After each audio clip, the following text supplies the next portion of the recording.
মুসা আলাইহিস সালাম ফেরাউনের বাবুর্চিকে এক থাপ্পড় মারলেন রেগে মেগে। উনি থাপ্পড় মারছিলেন আদব শিক্ষা দেওয়ার জন্য, কিন্তু বেচারা সাথে সাথে মরে গেছে। উনি মারছিলেন আদব শিখানোর জন্য, বেচারা যে মরে যাবে মুসা আলাইহিস সালাম জানতেন না। এখন দেখে সর্বনাশ, সেটা তো মরে গেছে, অক্কা পাইছে। উনি দিলেন দৌড়। মুসা আলাইহিস সালাম দৌড়াতে দৌড়াতে প্রাণ ভয়ে চলে গেলেন আরেক সীমান্তে, মিশর ছেড়ে আরেক এলাকায়। যে দেখে কিছু লোক ধাক্কাধাক্কি করে তাদের উটগুলোকে পানি খাওয়াচ্ছে, আর দুইটা মেয়ে পাশে চুপ করে বসে আছে।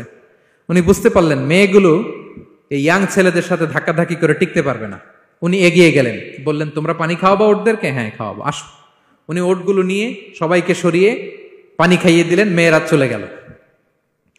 এবার বাবার কাছে যেয়ে বলল, বাবা এমন এক ছেলের সন্ধান পাইছি, ছেলেটা খুব ভালো, আমাদের চেহারার দিকে তাকায় না, মাটির দিকে তাকিয়ে কথা বলে। আজকে এই লোক না থাকলে আমরা আমাদের ওটগুলোকে পানি খাওয়াতে পারতাম না। আর ভিনদেশী লোক, আমরা চিনিও না। ইন্না খায়রা মান ইস্তাজারতাল কবিয়ুল আমিন।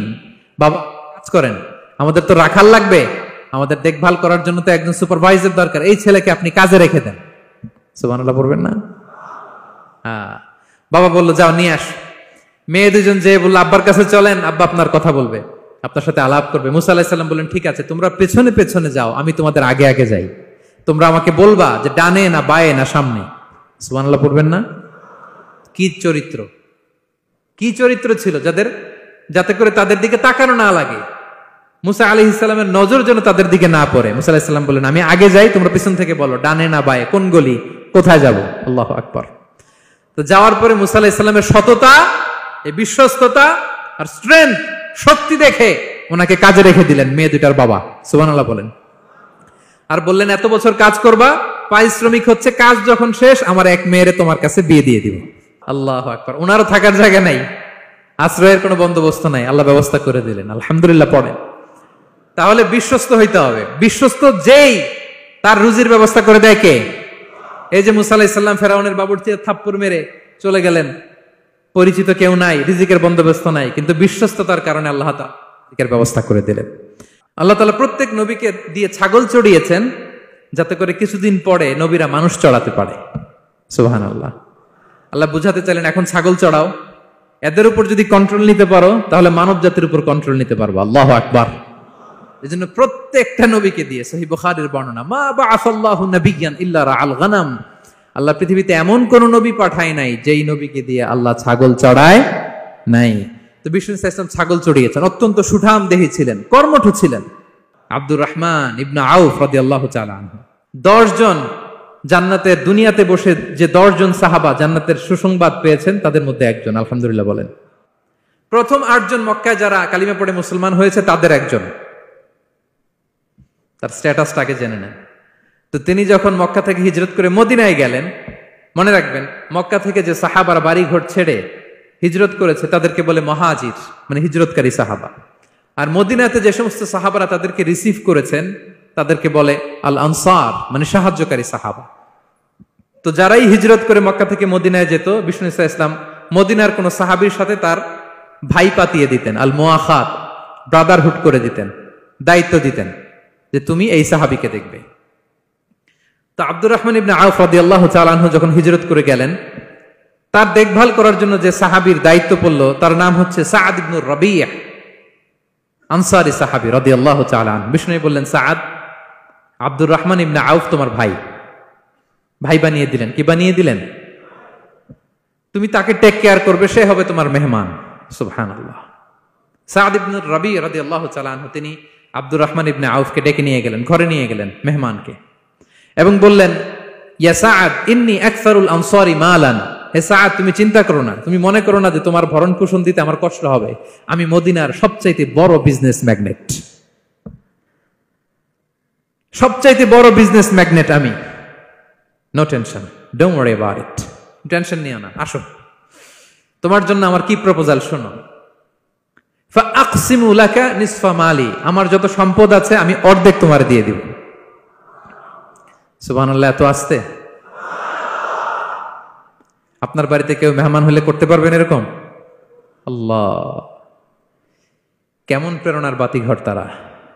ফাআকসিমু নিসফা মালি, হে আব্দুর রহমান ইবনে আউফ আমার অর্ধেক সম্পদ তোমারে দিয়ে দিব। এখানেই শেষ না, এরপর বলতে লাগলেন আমার অনেকগুলো স্ত্রী আছে, তুমি কোথায় যে মেয়ে খুঁজবা প্রস্তাব দিবা, এত ঝামেলার দরকার নাই।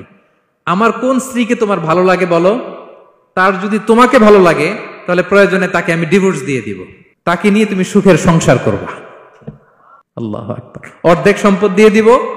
আমার একাধিক স্ত্রী আছে, কাউকে যদি তোমার পছন্দ হয় এবং সেও যদি তোমাকে পছন্দ করে, প্রয়োজনে তাকে ডিভোর্স দিব। New life, new career, just go on. আমরা এই সুযোগ পেলে কি করতাম? সাথে সাথে অর্ধেক সম্পদ নিয়ে নিতাম, ঠিক কিনা? আব্দুর রহমান ইবনে আউফ, প্রেরণার বাতিঘর, উনি কি করলেন? উনি বললেন, লা হাজাতা লি ফি যালিক।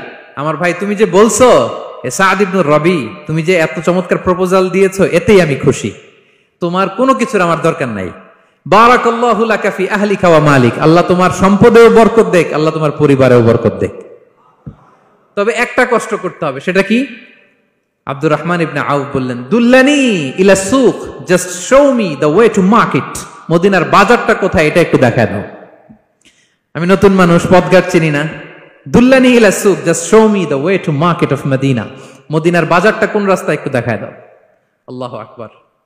সাদ ইবনে রবি বললেন, এই তো মদিনার বাজার। উনি যে কিছু ঘি কিনলেন, পনির কিনলেন, কিনে বিক্রি করলেন, প্রফিট করলেন। ওই প্রফিট দিয়ে আরো বেশি করে কিনলেন, আবার বিক্রি করলেন, প্রফিট, আবার বিক্রি করলেন, প্রফিট। এই কেনা বেচা করতে করতে 1-2 মাসের মধ্যে উনি মদিনার one of the biggest business magnate হয়ে গেলেন। আল্লাহু আকবার। কি হাড় ভাঙ্গা পরিশ্রমই না তারা করেছেন। একেবারে রেডি ক্যারিয়ার ছিল, গেলাম সবচেয়ে বড় বিজনেসম্যানের অর্ধেক সম্পত্তি পেয়ে গেলাম। He didn't accept the ready career, rather he made his own path with his own endeavor. নিজের চেষ্টায়, নিজের পরিশ্রমে, নিজের ঘাম ঝরিয়ে নিজের ক্যারিয়ার তৈরি করেছেন। চিল্লায় বলেন ঠিক কিনা? This is the biography of Abdur Rahman ইবনে আউফ রাদিয়াল্লাহু তাআলা আনহু। সাহাবারা কতটা পরিশ্রম করেছেন, তার মানে বিশ্বনবী পরিশ্রমী ছিলেন, সাহাবারা পরিশ্রমী ছিলেন। এবং বিষ্ণু ইসা ইসলাম পরিশ্রম করতে বলতেন সবাইকে, হাত পাততে নিষেধ করতেন, কারণ দারিদ্রতা বড্ড ভয়ঙ্কর। দারিদ্রতা যার আসে সে বুঝে। বাংলা একটা কথা আছে, অভাব যখন দরজায় এসে দাঁড়ায়, ভালোবাসা তখন, হ্যাঁ সবার মুখস্থ, দেখছেন? অভাব যখন দরজায় এসে দাঁড়ায়, ভালোবাসা তখন জানলা দিয়ে পালায়। দারিদ্রতা ঈমান কেড়ে নেয়। আপনি পার্বত্য চট্টগ্রামের অবস্থা জানেন? আমাদের বাংলাদেশের পাহাড়ি এলাকার অবস্থা জানেন? ওখানে আমাদের গরিব মুসলিম ভাইদেরকে সামান্য কিছু টাকা পয়সা দিয়ে ওদেরকে খ্রিস্টান বানিয়ে ফেলতেছে মিশনারি গুলো। এই খবর তো আমরা রাখি না। দারিদ্রতা বড্ড ভয়ঙ্কর।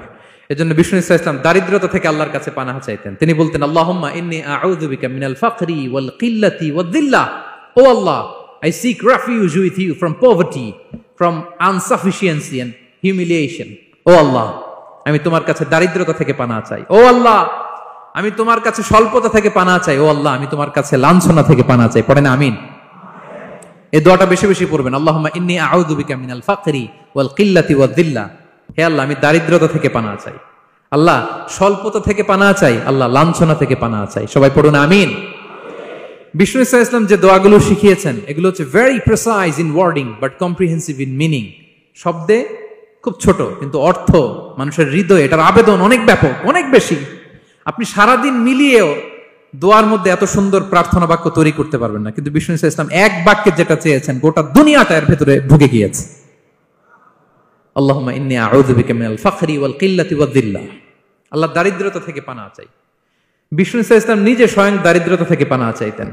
তাহলে দারিদ্রতার সাথে আমাদের কোনো সম্পর্ক? আমরা পরিশ্রম করব, আমরা কাজ করে খাবো, কাজে কোনো লজ্জা নেই। লজ্জা অলসতায়। চিল্লায় বলেন ঠিক কিনা?